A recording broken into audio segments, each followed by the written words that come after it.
Greetings everyone, I'm Kevin. Let's talk about the books I read this week.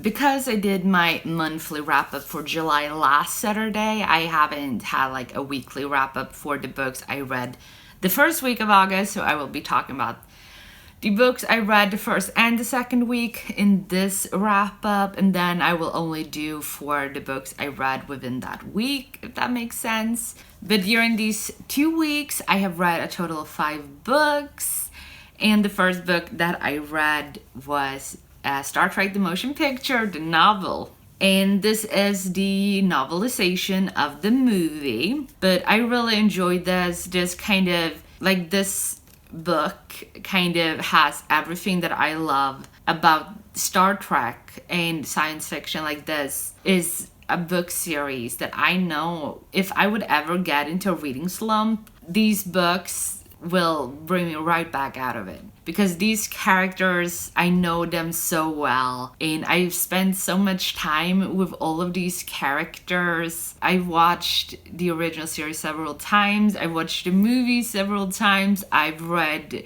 a few of the books. I haven't gotten to all of them yet. The thing about Star Trek that isn't in a lot of other science fiction stories is that exploration is the main thing, and humanity and empathy and learning about other people, other species, and their cultures and things like that, their histories. And this was just so much fun to read. Like, this was so easy to get through, and I love this story. I would say that if you aren't familiar with Star Trek, a lot of things in this book, even though it's the first in a series of books, the movies that this is based on, or the movie that this is based on, was done for fans of Star Trek. So if you haven't watched at least a few episodes of Star Trek, the original series, I think a lot of things in this would just fly over your head. And there are a lot of things with the characterization of the people, because you know who they are, so you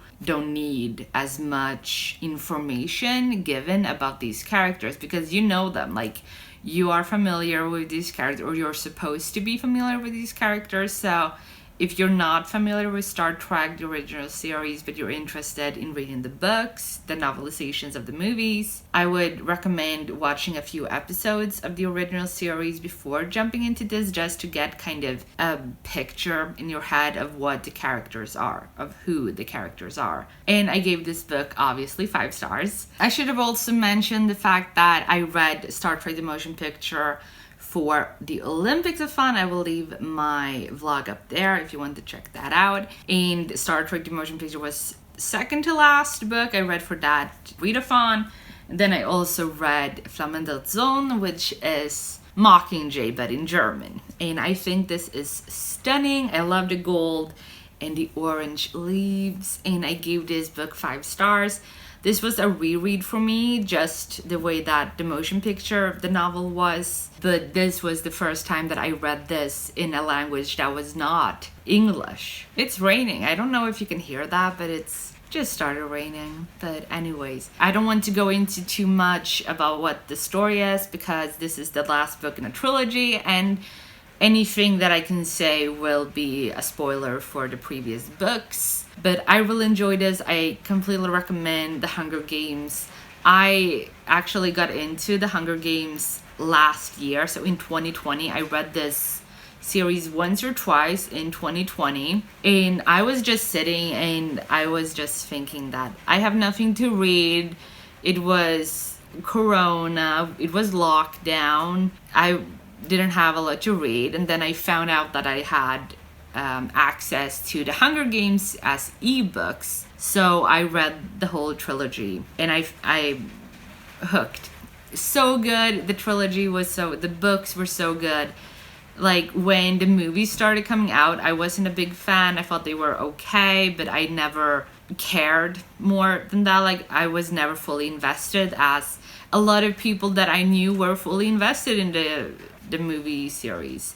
But I was never like that. I was just like, why are people talking about this? Like, I didn't get it. The books are so much better than than the movies. And I kind of feel like if I had read the books when they came out, I feel like that would have made more of an impact than if I got introduced to the story through the movies. But regardless, I love this, and it took me 10 years to get into it, because like after reading in 2020, I bought the 10-year edition of the Hunger Games trilogy in English, and then this year in German. So I gave this 5 stars. It's the last book in the trilogy. It's not the best book in the trilogy, because that's the second book. But this is a close second, I think. Like, yeah, I would say that the second book is the best, and then Mockingjay, and then The Hunger Games. And The Hunger Games, the first book, I gave 4 stars. The rest of them, I gave 5 stars. But anyways, I gave this 5 stars. Absolutely loved it. If you enjoy dystopian stories, rebellion, strong female characters, and that kind of thing, and you haven't read Hunger Games, I recommend it. I at least check it out. The next 3 books I read for tropical readathon, for the tropical readathon, because this readathon, the tropical readathon, is month long. I am not doing a reading vlog for it, so I will just talk about them, these few weekly wrap-ups. So the first book that I read for Tropical Readathon, I read The Infinite Noise, and I read it as an audiobook. And The Infinite Noise follows 2 characters from 2 perspectives. We have Caleb, who is atypical, and what that means is that he has enhanced abilities, that he is not typical in that sense. And what he does is he has extreme empathy. He can feel what other people are feeling. And so because of that, he can it's almost like he reads minds, because he can sense that, oh, this person feels this way, then they might think this because of what I just said. And so he kind of tries to make other people feel better by feeling what they are feeling. And then we have another character who is Adam, who is dealing with depression, and he has a past of self-harm. I do not remember if he has a past with suicidal thoughts or attempts. I don't remember that, but definitely a trigger warning for mentioning self-harm and deep depressive episodes and things like that. I was not aware of that going into this, and I feel like as someone who comes from that same background, I wish I had a trigger warning for that. So trigger warning for mentions of self-harm. But The Infinite Noise follows Caleb and Adam, and Caleb kind of gets in the middle of this big fight. Adam is bullied at school for being different, being weird, and also for being gay. And Caleb he's at school, all of this is happening at school, and he feels all of these emotions from the people around him, and he feels Adam's emotions, and he feels the emotions of the bullies, and he's kind of what is going on? And so he goes there trying to figure out what is happening, and he finds out that Adam is being cornered by these jocks who are in... Caleb is in the football team, in the school's American football team, and so a few of his teammates are bullying Adam, and they're kind of teasing him, and it gets kind of physical violence, and Caleb gets so overwhelmed by the emotions around him because of his extreme empathy, his supernatural ability of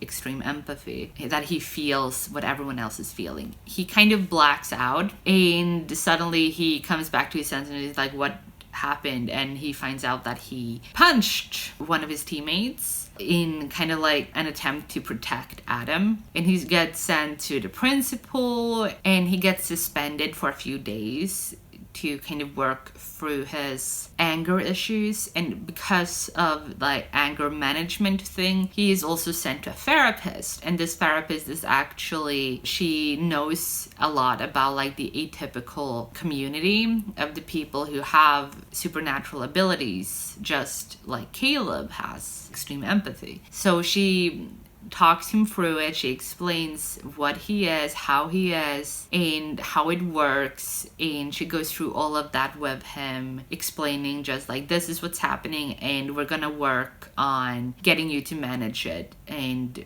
control it, and so that you know what you're doing, so that you don't lose control the way that he did in the fight. And I also I really enjoy the therapy representation in this, because it kind of normalizes going to therapy and how helpful therapy can be. And I go to therapy, I am not ashamed to say that, but I think for a lot of people who think like going to therapy is this bad thing, that if you go there you're crazy, and like these messed up stereotypes that people have and prejudices towards going to therapy. I think this could help normalize that, even though he is there because he has a superpower. But I still think the representation of someone going to therapy was very well done. But Caleb gets very curious about Adam's feelings, because Adam is feeling a lot of different things, and he's in, like Caleb says, that he sees feelings in colors, but Adam is usually a mix of colors, that sometimes he's not blue, or he's not yellow, he's green. And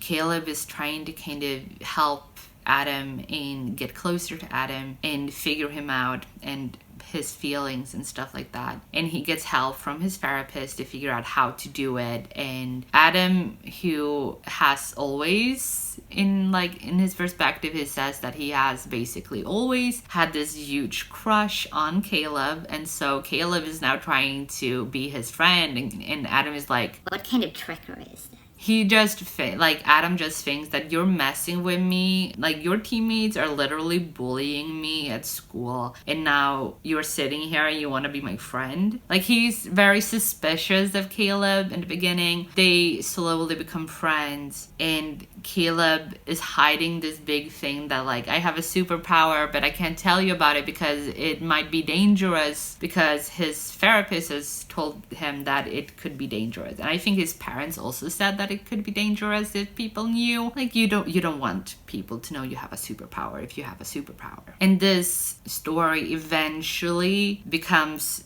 the love story between Adam and Caleb. And Adam is openly gay, and Caleb, he never thought he liked boys. I don't think he even thought he liked girls. That he was just attracted to Adam at one point. And I think their relationship was well done. It was well written. I gave this book 3 stars for a multitude of reasons. A big thing about this is there was a lot of things in this that was kind of don't tell anyone you have a superpower, because people may want to harm you. And there were moments in it that it felt a little bit like foreshadowing to that something is going to happen to Caleb because he has extreme empathy. It never did. And it kind of felt like, what was the point of going into all of those things when it never happened? And the way that the book ended was just, it kind of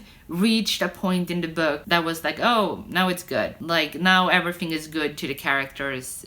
Their lives are good and everything. And then it just remained on that level until the end of the book. And I didn't feel invested in the story. I felt like a lot of things was frustrating. A lot of things felt like it was too fast. The pacing felt off for me, and at the end of the day, I just felt like this, I don't understand why. There's a lot of things that I feel are left unexplained. That this happens. Okay, why? We don't know. And with the whole ending and the other atypical, the other people with enhanced abilities, we don't get more from that. And there is this whole big reveal that is very anticlimactic. Kind of oh my god, what? And then nothing. And it just felt unsatisfied. I was just left unsatisfied. That's it. The next book I read was also for the Tropical Readathon, and it's She Who Became the Sun by Shelley Parker Chan. And I gave this book 4 stars. I really enjoyed this. We were following this girl who kind of was a nobody. And when I say that is that everyone around her felt like you don't mean anything, like you're worthless. And she was badly treated by her dad and her brother, and her brother was destined for greatness, but their father died, and then her brother also dies afterwards, and she is kind of left with my brother was destined for greatness, I was destined for nothing, but if I take on his identity, then maybe I am destined for greatness. Like, he died, he is dead. If he was destined for greatness, then if I take on that identity, then I might be destined for greatness. And she becomes a monk and just does a lot of things, and she is the entire time pretending to be a man. And I should also say that she does not identify as a woman and is gender non-conforming. This story was kind of, pitched as Mulan meets The Song of Achilles. In the Mulan part, I feel definitely we have this girl who pretends to be a boy to kind of get further in society and kind of climb the social ladder and stuff. And I think like all of that is very well done, and that character is brilliant. And I also enjoy the fact that they are kind of gender non-conforming. They don't identify as either a man or a woman, and mostly see themselves as androgynous or just gender non-conforming, non-binary kind of. And they are actually they will be in a relationship with a woman, which I think also was kind of nice. And I think the whole historical setting of the plays was really well done. I will also say, like, a reason I gave this 4 stars is because, unfortunately, and this is something that I struggle with when it comes to books over 400 pages when they are high fantasy. I didn't have access to this book any other way than by audiobook. So there were a lot of things that kind of flew by me, I think. Like, I know that we had 2 perspectives, but I don't really know who the second person was. And, like, I don't remember who he was. And I think if I had read this physically, and I would actually love to own this book physically, like, I think this was great. Like, I absolutely loved this. It was absolutely, like, it was really fun to listen to this book. But I think the next time I will read it because I want to reread it. It's that kind of book that you want to, like, devour again, and I want to continue the series.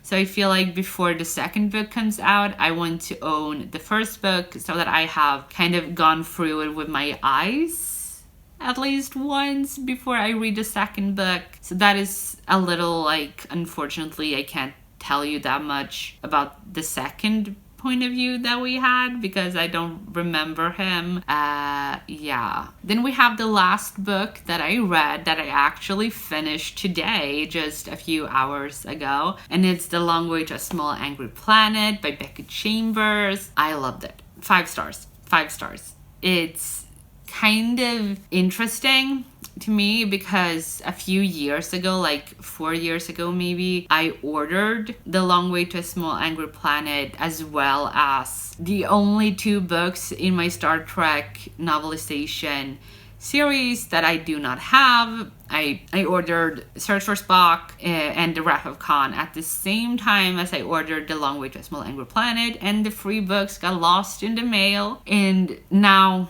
I have finally read The Long Way to a Small Angry Planet, and it was so good. It was so good. And I understand why a lot of people love this. And this has so much that I love in science fiction. The characters were so diverse and came from all of these different backgrounds that, other alien species and planets and, all of that. And you kind of learn the differences between these people depending on both where they come from and who they are and like what species they are. And the way that a lot of these like alien species work is really intriguing to me. I feel really weird saying species because it sounds as if I'm talking about like an organism on Earth that is not sentient. But the word that they used in the book is species, so that's why I say species instead of like alien race and stuff like that. So species, there is this one species that is, when they are born, they're born female and they lay eggs and stuff, and then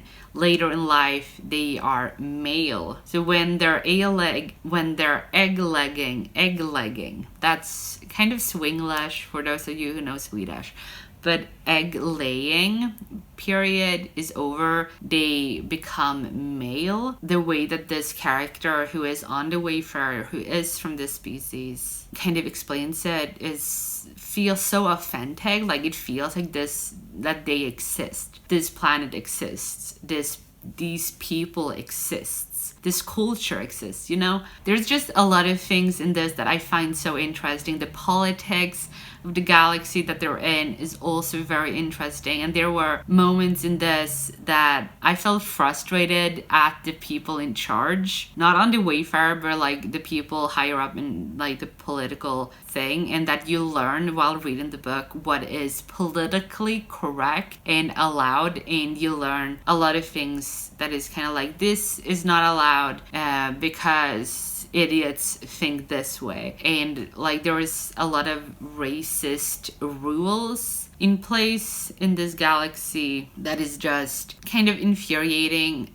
On one side you kind of understand, but on one side it's totally insane. Like it should not be like that. And you kind of learn also what it's like to be a relationship between two people of different species, how that is seen. And like there was this whole political movement connected to the AI that I thought was really interesting. And like this just has so much that I love in science fiction, like the whole like technologically advanced future and all of the different alien species that feel so real and so natural, and like the way that they communicate with each other and the way that they act and what kind of gestures mean certain things. And you kind of learn about like what words they have that we don't have, and it's just so interesting. Like I just really enjoyed this book. I am going to buy it so that I own it, and I am also going to get the other books in the series, and I can't wait to finish the series. Like I can't wait to continue the series because it was so good. Yeah, so that was all the 5 books that I read these first 2 weeks of August, and next Saturday I will talk about the books that I have read from today until next Saturday. But thank you all so much for watching. I hope you enjoyed this. Have you read any of these books? If so, please let me know what your thoughts are. I'm very curious to know what other people think and such. As I said, thank you so much for watching and have a good day. Good reading. Bye.